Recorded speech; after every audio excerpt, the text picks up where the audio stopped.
Keeping your spa water clean and balanced is simple with the right filtration settings.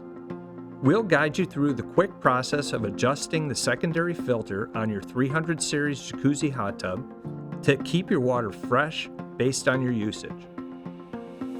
First, tap the screen to wake up the display. Press the 1 and 2 buttons to access the temperature controls. Tap the setting icons, then select the filtration icon. Now, tap the secondary filter to access your options. Choose between frequent, away, or infrequent, depending how often you use your hot tub.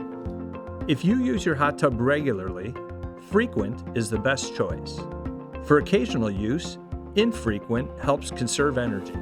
And if you'll be away, setting it to away minimizes unnecessary filtration while keeping the water in good condition. Once selected, press the check mark to confirm your choice. And that's it. A quick way to optimize your hot tub's filtration for your lifestyle.